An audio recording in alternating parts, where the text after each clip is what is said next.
Am I the only one that didn't know how close we came to nuclear war during the Cuban Missile Crisis? Welcome to Enchanting Lore, where we dive deep into the most captivating stories from history. Buckle up, because we're about to dive headfirst into one of the most intense standoffs in human history, the Cuban Missile Crisis.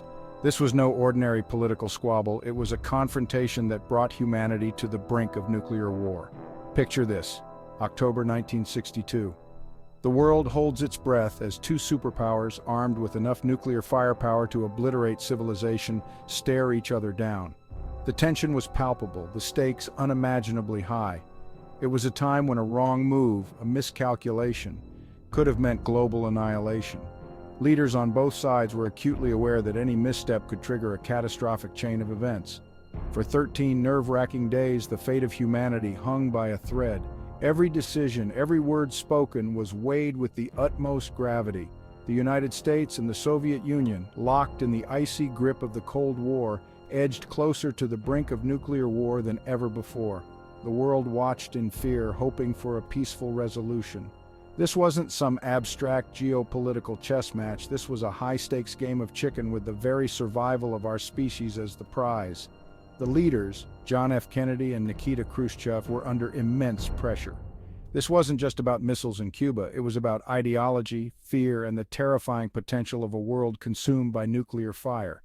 The ideological clash between communism and capitalism was at its peak. It was about the weight of leadership, the burden of decision-making when the stakes couldn't be higher.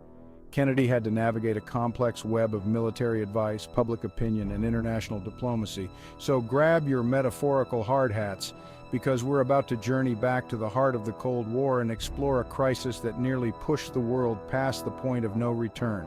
The Cuban Missile Crisis was a defining moment in history. Get ready to explore the drama, the tension, and the ultimately hopeful resolution of the Cuban Missile Crisis. Let's go. We'll delve into the strategies, the secret communications, and the sheer willpower that averted disaster. To understand the Cuban Missile Crisis, we need to rewind the clock a bit and immerse ourselves in the chilling reality of the Cold War. This was a period marked by intense rivalry and mutual distrust between two superpowers, the United States and the Soviet Union. Imagine a world divided not by geography but by ideology. The globe was split into two distinct camps, each with its own vision for the future of humanity. On one side, you had the capitalist United States and its allies, champions of democracy and free markets. They believed in individual freedoms, economic competition, and political pluralism. On the other side stood the communist Soviet Union and its satellite states, proponents of a socialist utopia. They envisioned a world where the state controlled the means of production and aimed to eliminate class distinctions. These two superpowers, each possessing enough nuclear weapons to turn the planet into a radioactive wasteland, eyed each other with suspicion and hostility. The arms race was in full swing, with both sides amassing ever more powerful arsenals. It was a time of proxy wars, espionage, and constant propaganda where the threat of nuclear annihilation loomed large over everyday life. The Korean and Vietnam Wars were just two examples of how this global conflict played out in various regions. It was like having two roommates who absolutely despise each other, but instead of passive-aggressive sticky notes, they have enough nukes to vaporize the entire apartment building. The tension was palpable and the stakes were incredibly high. The Cold War was a multifaceted conflict with many theaters, from the battlefields of Korea and Vietnam to the space race that captivated the world. The competition extended beyond Earth as both superpowers sought to prove their technological and ideological superiority. It was a war of nerves, of brinkmanship, where both sides constantly tried to outmaneuver and outgun the other. Diplomatic negotiations were tense and military drills were frequent, each side showcasing its might. This global standoff created an atmosphere of fear and uncertainty. People built bomb shelters in their backyards and participated in civil defense drills, always aware that a single misstep could lead to catastrophe. The world held its breath, wondering if and when this ideological conflict would escalate into a full-blown nuclear exchange. The tension was not just felt by leaders and soldiers, but by ordinary citizens who watched the news with bated breath. It was against this backdrop of suspicion, rivalry, and existential dread that the Cuban Missile Crisis exploded onto the world stage.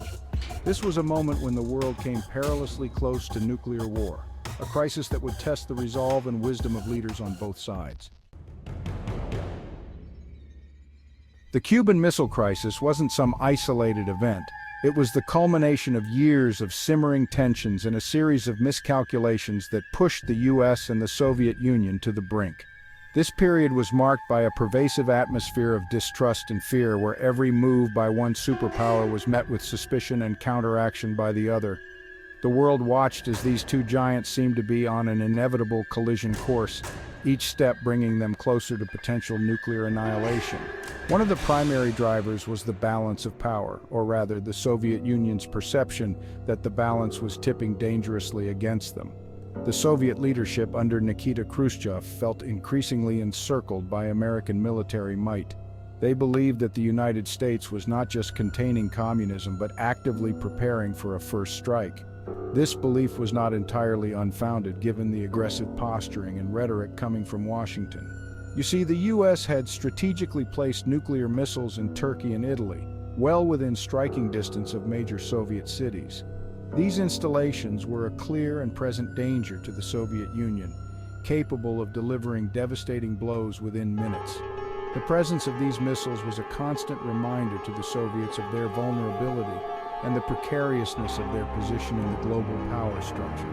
From the Kremlin's perspective, this was a direct threat to their security, a provocation that couldn't be ignored. The Soviet leadership felt cornered and pressured to respond in kind. They needed a way to demonstrate their strength and resolve, to show the world that they would not be intimidated or outmaneuvered by the United States. This was not just about military strategy, it was about national pride and the survival of their ideological system. Now, imagine you're Nikita Khrushchev, the leader of the Soviet Union. You're under immense pressure from your military advisors and political allies to take decisive action. The stakes are incredibly high, and any sign of weakness could be disastrous for your leadership and for the Soviet Union as a whole. You're looking across the Atlantic Ocean, and you see your arch-nemesis, the United States, pointing nuclear-tipped missiles at your doorstep. The American military presence in Europe and their missile installations in Turkey and Italy are a constant looming threat. You know that you need to find a way to counter this threat, to restore the balance of power and ensure the security of your nation. Khrushchev saw an opportunity to level the playing field, to put the Americans in the same uncomfortable position. He believed that by placing Soviet missiles in Cuba, he could create a strategic counterbalance. This move would not only protect the Soviet Union, but also send a powerful message to the United States and the rest of the world. And what better place to do that than Cuba, a newly minted communist nation just 90 miles off the coast of Florida? Cuba, under Fidel Castro, had recently aligned itself with the Soviet Union, providing a unique opportunity for Khrushchev. The island's proximity to the United States made it an ideal location for Soviet missile installations capable of reaching American cities within minutes. It seemed like the perfect plan. Secretly install nuclear missiles in Cuba, create a deterrent of their own, and show the Americans that they weren't the only ones who could play the nuclear game. This bold move was intended to shift the balance of power and force the United States to reconsider its aggressive stance. However, the secrecy and speed with which the Soviets moved also increased the risk of miscalculation and unintended escalation. But there was another factor at play: the Bay of Pigs invasion. This failed attempt by the United States to overthrow Fidel Castro's regime in Cuba in 1961 had far-reaching consequences. It not only humiliated the US, but also solidified Castro's resolve to seek stronger ties with the Soviet Union. This disastrous attempt by the US to overthrow Fidel Castro's regime in Cuba in 1961 only served to strengthen the bond between Cuba and the Soviet Union, pushing them closer together and further fueling the fires of the crisis to come. The invasion underscored the lengths to which the United States was willing to go to eliminate a communist foothold in the Western Hemisphere, making the Soviet-Cuban alliance even more critical for both parties. The stage was set for a confrontation that would bring the world to the edge of nuclear war.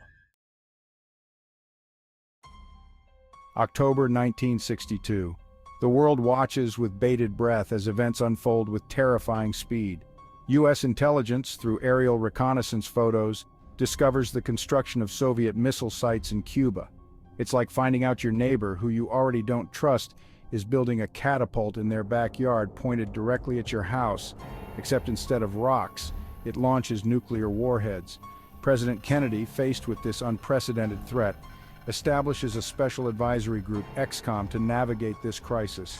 Options are debated: a full-scale invasion of Cuba, surgical airstrikes to take out the missile sites, a naval blockade. The world holds its collective breath. On October 22nd, Kennedy addresses the nation. In a televised speech, he reveals the existence of the Soviet missiles and announces a naval quarantine of Cuba, effectively blocking any further Soviet military shipments. The world watches, captivated and terrified, as US warships take up positions in the Caribbean. Soviet ships carrying additional missiles and equipment steam towards Cuba. The tension is palpable, a suffocating blanket of dread settling over the globe. The world watches and waits, bracing for what seems like the inevitable nuclear war. These 13 days in October 1962 remain one of the most dangerous periods in human history, a stark reminder of the fragility of peace and the devastating consequences of unchecked aggression. The Cuban Missile Crisis was resolved through a series of intense and secretive negotiations between the United States and the Soviet Union. President John F. Kennedy and Premier Nikita Khrushchev reached a pivotal agreement. The Soviet Union would dismantle its missile sites in Cuba, and in return, the United States pledged not to invade Cuba. Moreover, in a covert aspect of the deal, the U.S. agreed to remove its missiles from Turkey. This resolution marked a significant de-escalation of Cold War tensions and underscored the critical importance of diplomatic communication in averting nuclear catastrophe. The world breathed a collective sigh of relief, realizing that diplomacy and dialogue could triumph over the specter of war. In the aftermath of the crisis, both superpowers recognized the need for better communication channels. This led to the establishment of the Moscow-Washington Hotline, a direct line of communication between the two nations designed to prevent future misunderstandings that could lead to conflict. The Cuban Missile Crisis serves as a powerful reminder of the delicate balance of power and the necessity of diplomacy in maintaining global peace. It showed that even in the darkest moments, when the threat of annihilation looms large, humanity can find a path to peace through dialogue and understanding. As the world moved forward, the lessons learned from those 13 harrowing days became a cornerstone in the ongoing efforts to prevent nuclear proliferation and promote peace. The dawn of diplomacy had arrived, illuminating a path away from the brink of destruction and towards a more stable and secure future. If you found this deep dive into the Cuban Missile Crisis insightful, please like, share, and subscribe to our channel. And don't forget to press the bell button to stay updated with our latest content.